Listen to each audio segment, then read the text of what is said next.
नमस्कार विद्यार्थी मित्रांनो, परम करिअर अकॅडमीच्या यूट्यूब चॅनलवर मी जितेंद्र आंबेडकर पुन्हा एकदा तुमचं स्वागत करतो। काही कारणांमुळे काही दिवसांपासून आपल्याला व्हिडिओज टाकता नाही आले, पण आजपासून आपण नियमितपणे व्हिडिओज टाकणार आहे आणि वेगवेगळ्या विषयांचे टाकणार आहे। तर नक्कीच पुन्हा एकदा आपण या सर्व व्हिडिओजचं जे काही आहे तर हे प्रेझेंटेशन व्यवस्थितपणे ऐकाल आणि त्याचा नक्कीच आपल्याला स्पर्धा परीक्षांना फायदा होईल। तर आज आपण इंग्लिशच्या रिलेटेड असलेली वर्ब सेक्शन मधली ट्रान्झिटिव्ह आणि इंट्रान्झिटिव्ह वर्ब याच्यावर चर्चा करूया। याच्यावर आता हल्ली मागच्या काही परीक्षांमध्ये खूप जास्त प्रश्न विचारले गेले विद्यार्थी मित्रांनो, अगदी सरळ सेवेपासून तर वर्ग 2 वर्ग 3 आणि अगदी राज्य सेवेच्या परीक्षांना देखील प्रश्न विचारले गेले आणि कन्सेप्ट सोपी आहे जर समजली तर, आणि त्याच्यावर कशा पद्धतीने आयोग ट्रिकी प्रश्न टाकतं हे जर तुम्हाला लक्षात आलं नाही विद्यार्थी मित्रांनो तर हा तुमचा मार्क्स हा कायमस्वरूपी फिक्स होणार आहे, जो आपला हक्काचा मार्क आहे विद्यार्थी मित्रांनो। ठीक आहे, तर बघा आता कन्सेप्ट कशी आहे, तर हा वर्बशी रिलेटेड असलेला एक प्रकार आहे। वर्ब म्हणजे क्रियापद असतं जे वाक्याला अर्थ पूर्ण करून देतं, क्रिया सांगतं, तर त्या पद्धतीचा जो शब्द आहे तो क्रियापद आहे। आणि त्याच्या एका प्रकारामध्ये आपल्याला ट्रान्झिटिव्ह आणि इंट्रान्झिटिव्ह वर्ब अशा प्रकारचा मुद्दा असतो।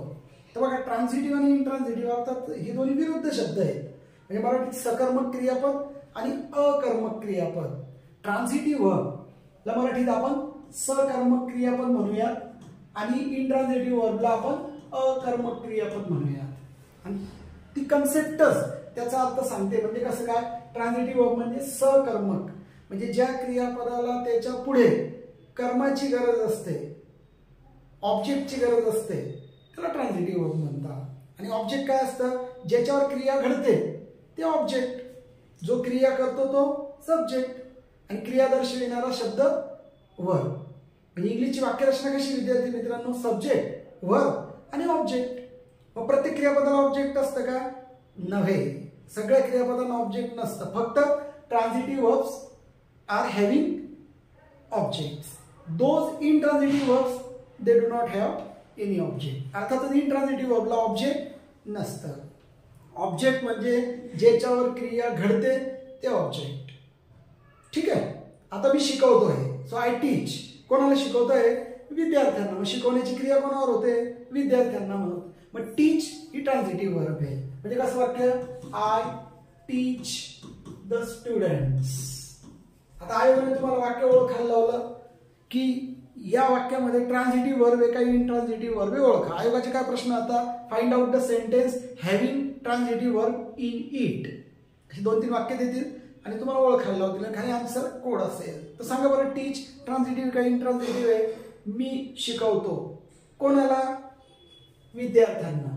मग ज्या क्रियापदांना त्यांच्या पुढे कर्माची गरज असते, कोणावर तरी क्रिया घडते, एक तर ती व्यक्तीवर घडू शकते किंवा वस्तूवर घडू शकते। व्यक्तीवर घडली तर ते इनडायरेक्ट ऑब्जेक्ट असतं, वस्तूवर घडली तर ते डायरेक्ट ऑब्जेक्ट असतं। आता बघा इथे व्यक्तीवर क्रिया होते, आय टीच म्हणजे मी शिकवतो, कोणाला, कोणाला तरी शिकवतोय, म्हणजेच ते कर्म आहे, त्याला ट्रान्झिटिव्ह असं म्हणत असतात। थोडक्यात लक्षात ठेवायचं, क्रियापदाला काय किंवा कोणाला, इथे आपण कोणाला प्रश्न विचारल्यास जर उत्तर आलं तर ते ऑब्जेक्ट असतं, ती वर्ब ट्रान्झिटिव्ह असते। हे नीट व्यवस्थित लक्षात घेण्याचा प्रयत्न करा। ठीक आहे, सो नेक्स्ट सेंटेन्स बघा आता, I drink water. I drink हे दोनच शब्द पकडा, आता मी पितो, आता पितो तर मी काहीतरी पित असेल, मग जे पितोय त्याच्यावर क्रिया घडते आणि ते काय आहे, मग या ठिकाणी ऑब्जेक्ट। सो आय ड्रिंक, मी पितो, काय पितो, वॉटर, मग पिण्याची क्रिया पाण्यावर झाली, ट्रान्झिटिव्ह वर्ब। शी कॉल्ड, तिने बोलवले, बोलवण्याची क्रिया अर्थातच कोणावर तरी होणार आहे, आणि मग मी म्हणजे मला बोलवले, क्रिया कोणावर तरी होते, ही वर्ब झाली ट्रान्झिटिव्ह, ही वर्ब झाली ट्रान्झिटिव्ह। क्रियापदाला काय आणि कोणाला प्रश्न विचारून ज्याच्यावर क्रिया घडते त्या घटकाला ऑब्जेक्ट असं म्हटलं जातं। क्लिअर, बघा नीट लक्षात घ्या। आता समजा विद्यार्थी, आता आयोग काय चलाकी करतो बरं काय, आता आय ड्रिंक म्हणजे मी पितो, वॉटर इथं शब्द दिला आहे, आपण त्याला ट्रान्झिटिव्ह वर्ब म्हटलं, करेक्ट आहे, बरोबर आहे, काही प्रॉब्लेम नाही। पण आयोग काय करते या ठिकाणी, आय ड्रिंक स्लोली असं लिहिलं तर, म्हणजे काय पितो ते दिलेलं नाही, म्हणजे त्याच्यात ऑब्जेक्ट काढून घेतलंय। So basically drink verb is transitive verb but object is not given, म्हणजे ऑब्जेक्ट दिलेलं नाही, फक्त ती क्रिया कशी झाली ते पुढे दिलेलं आहे, म्हणजे ते ॲडव्हर्ब पुढे दिलेलं आहे. म्हणजे जी बेसिकली ट्रान्झिटिव्ह वर्ब आहे ती या ठिकाणी इंट्रान्झिटिव्ह वर्ब म्हणून वापरली गेलेली आहे. हा जर फरक तुम्हाला लक्षात आला तर तुमचा हा मार्क कधीच मिस होणार नाही. आणि या लेक्चर मधून हाच प्रयत्न आहे की तुम्हाला याचा मार्क पूर्ण मिळावा. आणि असे असंख्य टॉपिक मी तुम्हाला आता दररोज तुमच्या पुढे शेअर करणार आहे. ठीक आहे. आता इंट्रान्झिटिव्ह वर्ब काय बघा, इंट्रान्झिटिव्ह अकर्मक क्रियापद म्हणजे ज्या क्रियापदांच्या पुढे कर्म लिहायची गरज पडत नाही, क्रिया कोणावर घडत नाही, इंट्रान्झिटिव्ह वर्ब. त्याला काय आणि कोणाला प्रश्न विचारला तरी त्याचं उत्तर येणार नाही, कारण क्रिया कोणावरच घडत नाहीये. याला म्हणतात intransitive verb. Means this verb does not have any object. ऑब्जेक्टची गरजच नाही. कसं बघा, आता she runs fast. She runs ती पळते. काय पळते? उत्तर येणार नाही. कोणाला पळते? उत्तर येणार नाही. मग शी रन्स कशी पळते? फास्ट. म्हणजे क्रिया कोणावर झालेली नाहीये, पण क्रिया दर्शविलेली आहे. क्रिया कोणावर होत नाही कारण ऑब्जेक्ट नाहीये. This verb is called as intransitive verb. They swim well. बघा, दे स्विम ते पोहतात. काय पोहतात? कोणाला पोहतात? कारण पोहणे ही क्रिया कोणावर होत नसते, ती फक्त कर्त्यापुरताच मर्यादित आहे, त्यामुळे तिला इंट्रान्झिटिव्ह वर्ब म्हणतात. ठीक आहे. आता आयोगाची ट्रिकी पद्धत काय लक्षात ठेवायची आहे, ट्रान्झिटिव्हला ते इंट्रान्झिटिव्ह म्हणून वापरू शकता आणि इंट्रान्झिटिव्हला ते ट्रान्झिटिव्ह म्हणून पण वापरू शकता. काही उदाहरणं देतो मी तुम्हाला, 5 उदाहरणं आहे. तुम्ही मला ट्रान्झिटिव्ह इंट्रान्झिटिव्ह ओळखण्याचा प्रयत्न करा. ठीक आहे. कसं तर बघा, या ठिकाणी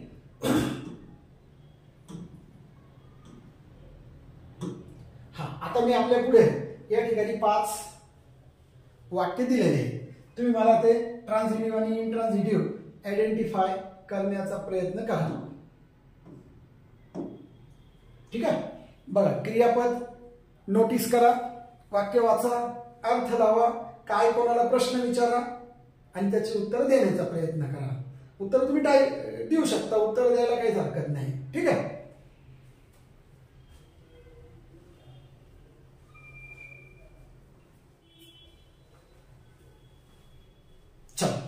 आता तर रेकॉर्डेड लेक्चर आहे, त्याच्यामुळे तुमचे रिप्लाय मला लगेच नाही पाहता येणार. तुम्ही नंतर तुम्हाला रिप्लाय द्यायचे असेल तर नंबर प्रमाणे देऊ शकता. थोडा व्हिडिओ पॉज करून घ्यायचा आणि पहिल्याचं उत्तर ट्रान्झिटिव्हचं आहे का, सेकंड इंट्रान्झिटिव्ह आहे का, ट्रान्झिटिव्ह आहे असं लिहायचं, नंतर पुन्हा व्हिडिओ स्टार्ट करायचा. मी आता तुम्हाला उत्तर लगेच सांगतो. बघा, शी चेस्ट. चेस्ट म्हणजे पाठलाग केला. तिने पाठलाग केला. कोणाचा पाठलाग केला? A wild dog. जनरली कुत्रा पाठलाग करतो, हिने कुत्र्याचा पाठलाग केला आहे. काय हरकत नाही, आपल्याला काही त्याच्याशी घेत नाही, आपला अर्थ लावायचा. शी चेस्ट, तिने पाठलाग केला. पाठलाग करण्याची क्रिया एका जंगली कुत्र्यावर झालेली आहे. झाली का नाही क्रिया? पाठलाग करण्याची होते. मग क्रिया कोणावर तरी होते, म्हणजे हे ऑब्जेक्ट आहे, ही वर्ब ट्रान्झिटिव्ह आहे. तुम्हाला काय ओळखायला लावले आता? Find out the sentences having transitive verb in them. असे सेंटेन्सेस ओळखून दाखवा ज्याच्यामध्ये ट्रान्झिटिव्ह वर्ब पहिल्या याच्यात आहे, नक्कीच आहे. ही सॅंग, तो गायला. आता अ सॉन्ग असं दिलेलं नाही, म्हणजे तो काय गायला ते दिलेलं नाही, पण तो जे काही गायला ते वेल गायलेला आहे. आणि कुठे गायला आहे? In the concert. म्हणजे थोडक्यामध्ये ही बेसिकली ट्रान्झिटिव्ह वर्ब आहे, पण आयोगाच्या पॅनलने समजा याच्यामध्ये ऑब्जेक्टच दिलं नाही, फक्त ती काय कशी झाली असं सांगितलं, तर ही वर्ब जी ट्रान्झिटिव्ह आहे ही आपल्याला इंट्रान्झिटिव्ह म्हणून, अकर्मक म्हणून ओळखावं लागेल. हे समजणं तुमच्यासाठी फार महत्वाचं आहे. बघा, आता शी रन्स. आता रन्स मागे आपण काय पाहिलंय? इंट्रान्झिटिव्ह वर्ब आहे आणि ते इंट्रान्झिटिव्ह वर्ब आहे. I run fast. आता पळण्याची क्रिया कोणावर होणार नाही, पण रनचा अर्थ पळणे सोडून असेल, जे हल्लीच आता एका परीक्षेला विचारलं गेलेल्या टाईप मध्ये बघा, शी रन्स हर ओन बिझनेस. काय लिहिले पहा व्यवस्थित. शी रन्स म्हणजे ती चालवते. आता या रनचा अर्थ पळणे नाही झाला, चालवते म्हणजे काहीतरी चालवते. काय? Her own business. म्हणजे चालवण्याची क्रिया बिझनेसवर होते. अर्थातच हे ऑब्जेक्ट आहे, म्हणून ही वर्ब ट्रान्झिटिव्ह प्रकाराची ठरली, जी बेसिकली इंट्रान्झिटिव्ह आहे. हा शिफ्ट तुम्हाला लक्षात घेणं अत्यंत गरजेचं आहे. सॅंग, सिंगचा पास्ट टेन्स आहे. सॅंग म्हणजे गाणं गायला. हे ट्रान्झिटिव्ह वर्ब होतं, पण वापर इंट्रान्झिटिव्ह वर्ब म्हणून झाला. रन्स म्हणजे पळणे, ही इंट्रान्झिटिव्ह वर्ब आहे, म्हणजे अकर्मक क्रियापदी. क्रिया कोणावरच नाही घडत आहे, पण इथे त्याचा अर्थ बदलून त्यांनी रन्स म्हणजे चालवणे असा केला. आणि चालवलं तर काहीतरी चालवलं जात आहे, स्वतःचा बिझनेस चालवते ती. तर म्हणून हे आपल्याला रन्स काहीतरी चालवते म्हणून ट्रान्झिटिव्ह मध्ये घ्यावं लागेल. बघा, शार्पनेस तुम्हाला पाहिजे, तुम्हाला मार्क नक्की मिळेल आयोगाकडनं. फक्त तो मिळवायचा कसा, ही ट्रिक, ही समज, ही आत्मविश्वास तुम्हाला वेळोवेळी अनेक प्रिव्हियस इयर क्वेश्चन्स आणि ती कन्सेप्ट क्लिअर करून या ठिकाणी तुम्हाला करता येणार आहे. आणि या तुमच्या प्रवासामध्ये मी जितेंद्र अमृतकर नेहमी आपल्या सोबत असणार आहे. मी मराठी, इंग्लिश ची तयारी बेसिकली आपल्याकडनं करून घेणार आहे. सीसॅटच्या काही ट्रिक्स मी तुम्हाला सांगेल, पॅसेजेस बद्दल माहिती देईल, त्याच्यानंतर डिसिजन मेकिंग बद्दल मी काही व्हिडिओज तुमच्यासाठी या ठिकाणी प्राप्त करून देणार आहे. त्याच्यानंतर आपण दररोज एक वर्तमानपत्रातला एक पॅसेज समजून घेण्याचा प्रयत्न करणार. इंग्लिश वर्तमानपत्रातला अर्थात व्होकॅब्युलरी बिल्डअपसाठी ते अत्यंत महत्त्वाची गोष्ट असणार आहे. आणि पुन्हा असंख्य काही गोष्टी ज्या आहेत माझ्या मनामध्ये मी तुम्हाला त्या देण्याचा प्रयत्न करणार आहे. फक्त तुम्ही एक काम करायचं आहे, आपल्या चॅनलला मात्र सबस्क्राईब करून ठेवा. व्हिडिओ आवडला असेल तर नक्कीच त्याला लाईक करा, त्याला पुढे फॉरवर्ड करा, जेणेकरून असंख्य विद्यार्थी त्याला पाहू शकतील. पुढचे 2 वाक्य बघा. पीपल स्विम म्हणजे लोक पोहतात. काय पोहतात, कोणाला पोहतात, उत्तर नाही ना. कुठे पोहतात, इन द रिव्हर आणि ऍट विलेजेस. म्हणजे याच्यात कर्म आलेलं नाहीये, कारण ही वर्ब इंट्रान्झिटिव्ह प्रकाराची आहे, अकर्मक क्रियापद आहे, त्याच्यामध्ये कर्म नाहीये. स्वाती कॉल्स, स्वाती बोलवते. कोणाला बोलवते, बोलवते तर कोणाला तरी बोलवते. कोणाला, हर मदर. म्हणजे बोलवण्याची क्रिया तिच्या आईवर झालेली, ती व्यक्तिरूपी कर्म आहे, म्हणजेच ते इनडायरेक्ट ऑब्जेक्ट, ज्याला मराठीमध्ये अप्रत्यक्ष कर्म म्हणतात. हे पण एक साधारण जाता. आता लक्षात ठेवा, डायरेक्ट आणि इनडायरेक्ट ऑब्जेक्टवर आपण नंतर बोलूया, अजून स्वतंत्र. In her troubles. मग ही कोणत्या प्रकारची वर्ब झाली, अर्थातच ट्रान्झिटिव्ह. ठीक आहे. तर बघा विद्यार्थी मित्रांनो, अशा पद्धतीने ही एक किचकट असलेली टर्म पण शुअरली मार्क मिळवून देते आणि ते आपल्या हक्काचे मार्क आहे. अर्थातच हे आपल्याला मिळवायचे. वेळोवेळी अशा व्हिडिओसाठी तुम्ही चॅनलला सबस्क्राईब करून ठेवा. ठीक आहे. चलो, थँक्यू, भेटू परत.